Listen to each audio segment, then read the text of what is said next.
ஓம் சாந்தி. பிரம்மா பாபானுடைய 18 பாத சுவடுகளில் இன்னைக்கு நாம் பார்க்க போகின்ற இரண்டாவது சுவடு, இரண்டாவது அடி என்னவென்றால், பிரம்மா பாபாவிற்கு சமமாக பாலனை தருபவர் ஆகுங்கள். ஏன்னா நேற்று நாம் பார்த்தோம், பரந்த உள்ளம் உடையவர்களாக இருக்க வேண்டும் என்று. இரண்டாவது, நாம் பாலனை தருபவர்களாக இருக்க வேண்டும் என்பது பற்றி தான். பாபா நமக்கு அலௌகீக ஜென்மம் கொடுத்தார். லௌகீகம் மற்றும் அலௌகீகம், அதாவது சாக்காரம் மற்றும் அவ்வியக்த பாலனையை கொடுத்து கொண்டிருக்கின்றார். நாம் சாக்கார பாலனையை அடையாவிட்டாலும் கூட இந்த ஆக்கார பாலனையை இன்னைக்கு வரைக்கும் நாம் அனுபவம் செய்து கொண்டுதான் இருக்கின்றோம். படைப்பினுடைய ஆதாரமே பாலனை கொடுப்பது தான். வெறும் ஜென்மம் கொடுத்தா பத்தாது, தொடர்ந்து பாலனையும் கொடுக்க வேண்டும். பாலனை என்று வரும்போதே தாயினுடைய நினைவுதான் வருகின்றது. தந்தையிடமிருந்து நாம் ஆஸ்தியை பெறுகின்றோம், ஆனால் தாயிடமிருந்து நாம் பாலனை பெறுகின்றோம். இந்த அலௌகீக ஜென்மத்துல தந்தையாக சிவபாபா இருக்கின்றார், தாயாக பிரம்மா பாபா இருக்கின்றார். அப்ப தாயினுடைய பாலனுடைய விசேஷமான தன்மை என்ன அப்படின்னு பார்த்தோம்னா, ஒன்று அவங்ககிட்ட பொறுமை அதிகமா இருக்கும், இன்னொன்று கரைத்து கொள்ளக்கூடிய தன்மை இருக்கும். எதை பார்த்தாலும் எதை கேட்டாலும் நீங்க என்ன செஞ்சாலும் கூட அவங்க அதை தங்களுக்குள்ள கரைத்து கொள்வார்களே தவிர வெளியே யார்கிட்டையுமே சொல்ல மாட்டாங்க. ஆக நாம கூட பிறருடைய பலகீனங்களையும் குறைகளையும் பார்ப்பவர்களாகவோ வர்ணிப்பவர்களாகவோ நாம சித்தில அதை வைப்பவர்களாகவோ இருக்கக்கூடாது. ஆக பிரம்மா பாபா என்ற தாயை நாம ஃபாலோ பண்றோம் அப்படின்னாலே பிறருடைய பலகீனங்கள் மற்றும் குறைகள் இந்த ரெண்டையும் நாம இதயத்துல கூட வைத்துக்கொள்ள கூடாது. இதுதான் நம்ம பிரம்மா பாபாவுக்கு தாய்க்கு சமமாக ஆவது என்று பொருளாகும்.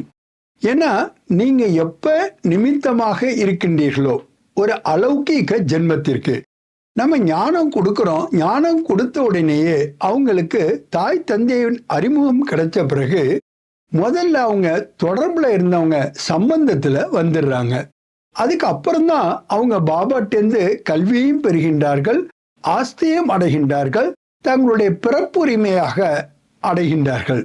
ஆக எப்ப ஒருத்தவங்க தொடர்புல வந்து அவங்க சம்பந்தத்துல வருகின்றார்களோ அதுக்கப்புறம் தானே அவங்க எல்லாற்றையும் அடைய முடிகின்றது. அதே மாதிரிதான் நம்மளுடைய தொடர்புல யாரு வந்தாலும் கூட அவங்கள நாம சம்பந்தத்துல கொண்டு வர வேண்டும். அது எப்போ பாசிபிள்? பிரம்மா பாபானுடைய லைஃப் ஹிஸ்டரியில நாம பார்த்திருக்கின்றோம்.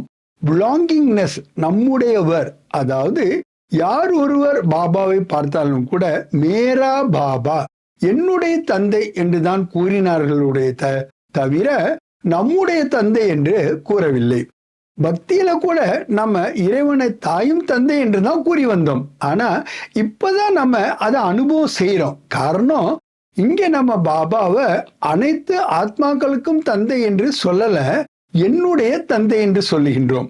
ஆக எப்ப என்னுடைய தந்தை என்று கூறுகின்றேனோ அப்பதான் அவர்களிடம் இருக்கின்ற அனைத்து பொக்கிஷங்களுக்கும் நான் அதிகாரியாக ஆகின்றேன். ஆக பாருங்க, பக்தியில நம்ம கேட்டு பெறுபவர்களாக இருந்தவர்கள் இப்ப அதிகாரிகளா எப்படி ஆனோம்? ஒரே ஒரு வார்த்தை தான் சொன்னோம். என்ன சொன்னோம்? மேரா பாபா என்று சொன்னோம். அதே மாதிரிதான் நாம பிரம்மா பாபாவுக்கு சமமாக ஆக வேண்டுமெனில் நம்மளுடைய தொடர்புல யார் வந்தாலும் முதல்ல அவங்கள சம்பந்தத்துல கொண்டு வர வேண்டும். அடுத்து அவங்க பாலனையை, அலௌகீகமான பாலனையை அனுபவம் செய்யணும். ஆக பாலனின் மூலமா நம்ம என்ன அனுபவம் செய்யறோம்? சக்தி நிறைந்தவர்களாக அனுபவம் செய்யறோம். அதுதானே பாலனே. நம்ம உணவு கொடுக்கிறோம், அவங்களுக்கு அனைத்து விதமான பாலனையும் கொடுக்கிறோம்னா என்ன அர்த்தம்? அந்த ஆத்மா சக்திசாலியாக ஆகின்றது. அதே மாதிரி முக்கியமானது, தாயினுடைய பாலனை பாதுகாப்பை உணர வேண்டும். அதனால்தான் தாயினுடைய மடியில குழந்தை இருக்கும்போது தன்னை ரொம்ப சேஃபா செக்யூரா அனுபவம் பண்ணுது. அது மாதிரிதான் பிற ஆத்மாக்கள் நம்மளுடைய சம்பந்தத்துல வரும்போது யாருக்கெல்லாம் நாம அலௌகீகமான ஜென்மம் கொடுக்க நிமித்தமாக இருக்கின்றோரும் அவர்கள் நம்மளுடைய குடை நிழலின் கீழ் பாதுகாப்பாக இருக்கின்ற அனுபவத்தை செய்ய வேண்டும். ஆக பிற ஆத்மாக்கள் நம்மளுடைய குடை நிழலின் கீழே பாதுகாப்பான அனுபவத்தை செய்விப்பதுதான் பாலனை தருவதாகும். நாம இங்க ஒன்னும் அவங்களுக்கு உணவு கொடுக்க போறதில்ல, உடை கொடுக்க போறதில்ல, இருக்க இடம் கொடுக்க போறதில்ல. ஆனா அலௌகிகமான ஜென்மம் கொடுக்க நிமித்தமான நாம அவர்களுக்கு பாலனை கொடுக்க வேண்டுமா வேண்டாமா? அதுக்கு தான் பாபா அதி சூக்ஷ்மமாக இந்த விஷயத்தை கூறுகின்றார். இதுல நாம முக்கியமா கவனிக்க வேண்டியது என்ன அப்படின்னு பார்த்தோம்னா, நாம வள்ளல்களாக இருக்க வேண்டும். அதாவது உதவி செய்பவர்களாக இருக்க வேண்டும். அதாவது பிரச்சனைகளிலிருந்து அவரை விடுவிப்பவர்களாக, விக்னங்களை விநாசம் செய்பவர்களாக நாம் அவங்கள ஆக்கணும். அதெல்லாம் கரெக்டு தான். ஆனா நான் உதவி செய்கின்ற வள்ளலாக இருக்கின்றேன் என்ற சுமிருத்தியில இருக்கக்கூடாது. அப்ப நான் வள்ளல் என்ற சுமிருத்தியில இல்லாம எப்படி நம்மளால வள்ளலா இருக்க முடியும்? பிரம்மாவா அதுக்கு ஒரு எடுத்துக்காட்டாக இருக்கின்றார். அவர் சொல்றாரு, நான் கொடுக்கக்கூடிய வள்ளலாக இருந்தாலும் கூட நான் கொடுப்பதற்கு இப்பொழுது நிமித்தமாக இருக்கின்றேன். ஆக நிமித்த பாவனை, நிர்மான் பாவனை இல்லாம உங்களால ஒரு தாயாக ஆகி பாலனை என்பதை செய்ய முடியாது. ஏன்னா எப்ப நீங்க உதவி செய்பவர்கள் என்ற சுமிருத்தியில வந்துடுவீங்களோ அப்ப கொடுக்கக்கூடியவர்கள் எடுக்கக்கூடியவர்கள் என்று வந்துடுது. அப்ப பிசினஸ் வந்துடுது. அப்ப எது கொடுக்கின்றோமோ அதுக்கு பிரதிபலனை எதிர்பார்க்கவும் ஆக்கின்றோம். அப்ப அதனுடைய பிரதிபலன் நமக்கு கிடைக்கலன்னா கூட நாம அதிருப்தியை அடைந்து விடுகின்றோம். அதனாலதான் பாபா சொல்றாரு, பிரம்மா பாபாவுக்கு சமமாக நாம பாலனை அளிப்பவர்கள் என்றதுல இந்த நிமித்தமாக இருக்கின்றேன் என்ற ஒரு பாவனை இருக்க வேண்டியது ரொம்ப அவசியமாக இருக்கின்றது. இப்ப நம்ம ஞானம் கொடுக்கிறோம் பிறருக்கு. ஞானத்தை கேட்ட மாத்திரத்துல அவங்க என்ன அனுபவம் பண்றாங்க? ஆஹா, எவ்வளவு அதிசயிக்கத்தக்க ஞானம்! ஆகா, இந்த ஞானத்தின் மூலமா நான் எப்படி தூய்மையாக ஆகின்றேன். இந்த ஞானத்தின் மூலமாக நான் தந்தையிடமிருந்து அனைத்து ஆஸ்திகளையும் எப்படி நான் அடைகிறேன். நான் சாதாரண நிலையிலிருந்து தேவதா நிலை அடைவதோடு மட்டுமல்லாமல் நான் ராஜ்ய பாக்ய அதிகாரியாகவும் ஆகின்றேன். ஆக நம்மகிட்ட ஞானம் கிடைத்த பிறகு, நம் மூலமாக பாபாவுடைய ஞானம் கிடைத்த பிறகு அவருடைய மனதில் எந்த பாடல் வருகின்றது? ஆகா ஆகா என்ற பாடல் வருகின்றது. பாபா சொல்றாங்க, நீங்க தாயாக பாலனை கொடுத்தீர்களானால் உங்களுடைய முகம் மற்றும் நடத்தையின் மூலமாக அவர்களுடைய மனதிலே ஆகா ஆகா என்ற நினைவுகள் எழ வேண்டும். ஆக நம்மளுடைய நடத்தை, நம்மளுடைய முகம் ரெண்டுக்கும் தான் ரொம்ப முக்கியத்துவம் பாபா கொடுக்கிறாரு பாலனை என்று வரும்பொழுது. ஏன்னா பிரம்மா பாபாவுடைய சரித்திரத்தை நம்ம படிக்கும் போதே பார்க்கின்றோம், பாபா வெறும் படைப்பவராக மட்டும் இல்லை, அதாவது தந்தையாக நம்மளை படைப்பதற்கு நிமித்தமாக மட்டும் இல்லாமல் சாக்காரம் மற்றும் ஆக்காரத்தினுடைய பாலனையும் நமக்கு கொடுத்து கொண்டிருக்கின்றார். இன்னைக்கு வரைக்கும் பாருங்களேன், ஞானத்தின் மூலமாக பாலனை கிடைக்கின்றது. வெறும் ஞான பாலனின் மூலமாக நாம சர்வகுண சம்பன்னமாக அல்லது சர்வ சக்திகள் சம்பன்னமாக ஆக முடியுமா? நிராகாரியோ நிர்விகாரியோ அல்லது நிரகங்காரியோ இந்த ஸ்டேஜை நாம நிரந்தரமாக நமக்குள்ள தக்க வைத்துக் கொள்ள வேண்டும் என்றால் வெறும் தெரிதல், புரிதல், அறிதல், ஏற்றுக்கொள்ளுதல் அது மட்டும் பத்தாது. அதனால்தான் பாபா சொல்றாரு, சக்திசாலியான பாலனையை கொடுப்போராக இருங்கள். நீங்க பிறருக்கு அலௌகீக ஜென்மம் கொடுக்க நிமித்தமாக இருக்கின்றீர்கள். அல்லது நீங்க எந்த ஏரியால யாருக்கு இந்த பாக்கியத்தை கொடுப்பதற்கு நிமித்தமாக இருக்கின்றீர்களோ அவர்களுக்கு தொடர்ந்து பாலனையை கொடுப்பவர்களாகவும் இருங்கள். ஆக நம்மளுடைய வாழ்க்கை, அதுல ஒரு எண்ணம் கூட, ஒரு வினாடி கூட நமக்காகவே இருக்க முடியாது. ஏன்னா சங்கம யுகத்துல நம்மளுடைய பாலையின் மூலமாகத்தான் அந்த ஆத்மாக்கள் தந்தையிடமிருந்து முழுமையான ஆஸ்தியை அடைய வேண்டும். ஆக ஒவ்வொரு ஆத்மாக்களும் கூட என்னுடையவர்கள் என்ற ஃபீலிங்ல வர வேண்டியது அவசியமாக இருக்கின்றது. எப்படி பக்தியினுடைய சம்ஸ்காரம் இன்னும் கூட நம்மகிட்ட கொஞ்சம் இருக்கு. என்னன்னா, எனக்கு இருப்பது ஒரே ஒரு கடவுள், அவ்வளவுதான். வேற யாரும் எனக்கு வேணாம், யாருடைய தொடர்பும் எனக்கு வேணாம், யாருடைய உதவியும் எனக்கு வேணாம். அது பாசிபிளே கிடையாது.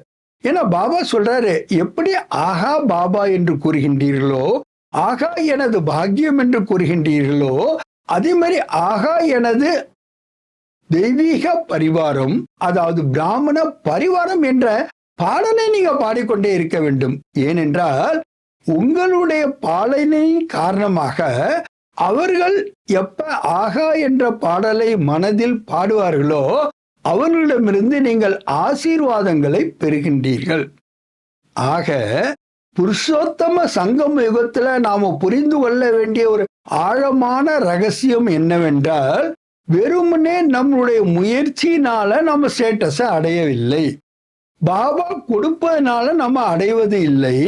பாபாவிலிருந்து பெறுகின்றோம், கூடவே பரிவாரத்திலிருந்து அனைவருடைய ஆசீர்வாதங்களையும் பெறுகின்றோம். இதுல இன்னொரு பியூட்டி என்ன, நம்ம பெறுபவர்களாக மட்டுமல்ல கொடுப்பவர்களாகவும் இருக்கின்றோம். ஆக பெறுபவர்கள் மற்றும் கொடுப்பவர்கள் இந்த தான் பாபா அலௌகிக பாலனை என்று கூறுகின்றார். ஆக பிரம்மா பாபா எப்படி பாலனை சாக்காரத்திலே ஆக்காரத்திலே கொடுத்து கொண்டிருக்கின்றாரோ, அதே போன்று பிராமண ஆத்மாக்கள் ஆகிய நாம கூட பாலனை கொடுப்பவர்களாக இருக்க வேண்டும். இதுல இன்னொன்னு அதிசயம் என்னன்னா, வெறுமனே பாலனை கொடுப்பவர்கள் அல்ல, பிரம்மா பாபாவுக்கு சமமாக. ஆக பிரம்மா பாபா எப்படி பாலனை கொடுத்தாரு நமக்கு தெரியும், நாம அனுபவம் பண்ணியிருக்கிறோம், நம்ம அதை கேட்டிருக்கிறோம், இல்ல நம்ம அதை பற்றி படிச்சிருக்கிறோம். ஆனா இப்ப அதையே நம்ம என்ன பண்ணணும், அப்ளை பண்ணணும் லைஃப்ல.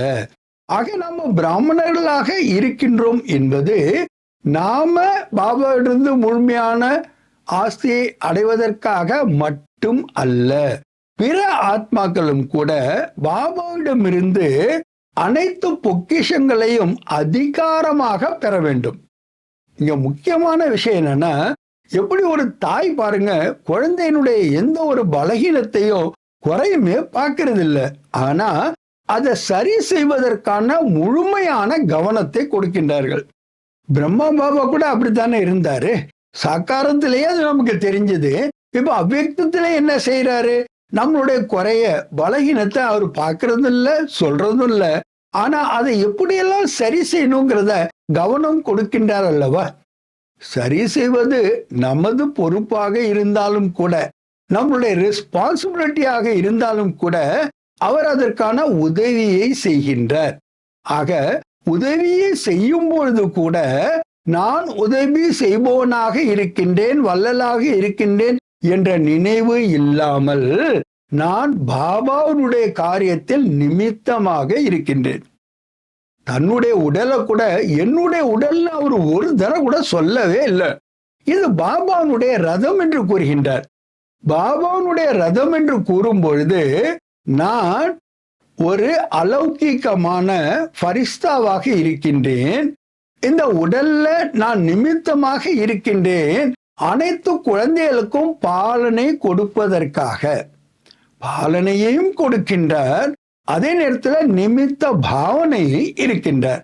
அப்ப பிரம்மா பாபாவுக்கு சமமாக நம்ம பாலனை கொடுப்பவர்கள் என்றால், என்னுடையவர்கள், என்னுடைய ஏரியா, என்னுடைய மாணவர்கள், என்னுடைய பாதுகாப்பில் இருப்பவர்கள் என்ற சுமிருதியில இல்லாம பாபாவுடைய குழந்தைகள், பாபாவுடைய குழந்தைகள் அவர்களுடைய ஆஸ்தியை முழுமையாக அடைவதற்கு கல்யாணக்காரி பாபா என்னை நிமித்தமாக வைத்திருக்கின்றார். ஆக என் மூலமாக பாபா பிறருக்கு பாலனை கொடுக்கின்றார் என்றால், என்னுடைய முகம் மற்றும் என்னுடைய நடத்தையின் மூலமாக ஆகா ஆகா என்ற பாடலை ஒவ்வொருடைய மனதிலையும் எழச் செய்வதுதான். எப்படி பாருங்க, நம்ம மனதுல கூட எப்ப எனது பாபா என்பது வந்ததோ அப்பதான் நம்ம சக்தி உடையவர்களாக ஆனோம், அப்பதான் நம்ம நம்பிக்கை உடையவர்களாக ஆகும். என்ன ஆனோம், விகாரங்கள் மேல நம்மளால வெற்றி அடைய முடியும், மாயை வென்றவர்களாக ஆக முடியும், உலகை வென்றவர்களாக ஆக முடியும். இது எல்லாம் எப்ப அனுபவமாச்சு, எப்ப எனது பாபா என்பதை நாம ஏற்றுக்கொண்டோமே அப்போதுதான். ஆக நம்முடைய மனதுல எப்படி ஆகா ஆகா என்ற பாடல் எழுந்து கொண்டே இருக்கின்றது. ஆகா, நான் ஆத்மா, எவ்வளவு சர்வ சிரேஷ்டமான பாக்கியசாலி ஆத்மா. ஆகா, என்னுடைய பாத்திரம் இந்த புருஷோத்தம சங்கமத்துல எவ்வளவு சிறந்த பாத்திரம். பாபா கூட என்னுடைய பாத்திரம் இருக்கின்றது. பாபாவுக்கு சமமாக நான் படைப்பவனாகவும் காப்பவனாகவும் இருக்கின்றேன். அப்ப நான் என்பதை நினைக்கும் போதே எத்தனை ஆகா நம்ம மனசுல வருது. அதே மாதிரிதான் யாருக்கு நம்ம அலௌகீக ஜென்மம் கொடுக்க நிமித்தமாக இருக்கின்றோமோ, அல்லது யாருக்கு பாபாவுடைய அறிமுகத்தை கொடுத்து அவர்களை பாபாவுடைய குழந்தைகளாக ஆக்கி இருக்கின்றோமோ, அவர்களுக்கு பாலனை கொடுக்கின்ற சூக்ஷ்மமான ரெஸ்பான்சிபிலிட்டியும் நாம ஏற்றுக்கொள்ள வேண்டும். ஆக பாலனை செய்பவர் பாபா என்றால் அவர் வெறும் படைப்பவர் மட்டுமல்ல. இங்கதான் ரொம்ப முக்கியமான விஷயம் நம்ம கவனத்துல கொள்ள வேண்டியது. ஏன்னா பிரம்மா என்றாலே படைப்பவர் என்று தான் கேட்டிருக்கிறோம். பாலனை என்று வரும்போது விஷ்ணுவை தான் நாம சொல்றோம். ஆனா இப்போ விஷ்ணு கிடையாது. ஆனா அதே பிரம்மா சோ விஷ்ணு, பிரம்மா தான் விஷ்ணுவாக ஆகின்றார் என்றால் இப்போ பிரசன்ட்ல அவர் என்ன பண்ண வேண்டியிருக்கு? விஷ்ணுவாக பாலனை கொடுக்க வேண்டி இருக்கின்றது. அது என்ன பாலனை? அலௌகிகமான பாலனை. இங்க லௌகிகமான விஷயமே கிடையாது. ஆக அலௌகிகமான பாலனை என்றால் என்ன? நான் என்னுடைய பலகீனங்கள் அல்லது குறைகள் இவைகளிலிருந்து விலகி சக்திசாலியான ஒரு அனுபவத்தை, பாதுகாப்பின் கீழ் இருக்கின்ற ஒரு பாதுகாப்பு உணர்வை, ஒரு செக்யூரிட்டி அண்ட் சேஃப்டி, இந்த அனுபவத்தை செய்ய வேண்டும். நீங்களே பாருங்களேன், உலகத்துல நாளுக்கு நாள் ஒவ்வொருவரும் தங்களுடைய பாதுகாப்பை இழந்து விட்ட, செக்யூரிட்டி இல்லாத ஒரு ஃபீலிங்கை தான் செய்து கொண்டிருக்கின்றார்கள். பணம் இருக்கு, வசதி இருக்கு, சொந்த பந்தங்கள் இருக்கின்றது. ஆனாலும் கூட ஒவ்வொரு ஆத்மாவும் கூட பாதுகாப்பற்ற தன்மையை, ஒரு நிம்மதியான வாழ்க்கையை அனுபவம் பண்ண முடியல. ஆனா புருஷோத்தம சங்கமயுக பிராமணர்களாகிய நாம மட்டும் பாதுகாப்பை எப்படி அனுபவம் பண்றோம்? பாபாவுடைய குடை நிழலில் கீழே இருக்கின்றோம். பாபாவுடைய கண்ணில் கலந்து இருக்கின்றோம். பாபாவுடைய இதயத்துல வீற்றி இருக்கின்றோம். பாபாவுடைய இதய சிம்மாசனத்துல நாம அமர்ந்திருக்கின்றோம். இப்படிப்பட்ட ஒரு ஃபீலிங் இருக்கிற காரணத்துல தானே நாம அப்படி அனுபவம் செய்யறோம்.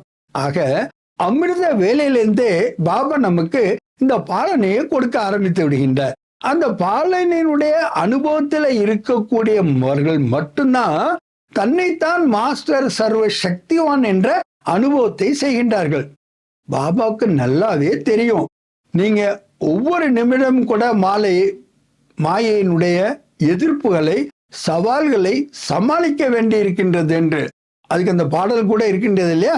ஒரு சின்ன தீபத்தை பெரிய புயல் காற்று அணைப்பதற்கான முயற்சியை செய்கின்றது. அதே மாதிரிதான் 63 ஜென்மத்துக்கான சம்ஸ்காரமானது நம்மள முன்னேற விடாம, தூய்மை ஆக விடாம, தன்னுடைய சுவஸ்திதியில நாம நிலைக்க முடியாம, பாபா கூட நம்ம கனெக்டிவிட்டியில இருக்க முடியாம, அவரை நம்மளுடைய சாத்தியாக சகயோகியாக அனுபவம் செய்ய விடாமல் சவால்களை கொடுத்து கொண்டுதான் இருக்கின்றது. ஆனாலும் கூட எப்படி பாபா பிரம்மா பாபா மூலமாக நமக்கு அலௌகீக ஜென்மம் கொடுத்தாரோ, பிரம்மாவையே நமக்கு இந்த அலௌகீக ஜென்மத்தினுடைய பாலனையே கொடுப்பவராக ஆக்கி இருக்கின்றார். ஆக பிரம்மாவனுடைய ரோல் எதுவோ அதுதான் பிராமணர்களாகிய நம்மளுடைய ரோலும் கூட. பிரம்மாவே டைரக்டா ஞானம் கொடுத்து யாருக்கும் அலௌகிக ஜென்மம் கொடுக்கறது இல்ல, நம் மூலமாக கொடுக்க வைக்கின்றார். ஆக பிரம்மா பாபாவுக்கு சமமாக நான் அலௌகீக ஜென்மத்தை கொடுப்பதற்கு நிமித்தமாகவும் இருக்கின்றேன். பிரம்மா பாபாவுக்கு சமமாக அலௌகீகமான பாலனையும் கொடுக்க நான் நிமித்தமாக இருக்கின்றேன் என்ற அனுபவத்தில் இருக்க வேண்டியதுதான் பிரம்மா பாபாவுக்கு சமமாக நம்ம பாலனை அளிப்பவராக இருப்பது ஆகும். நல்லது. ஓம் சாந்தி.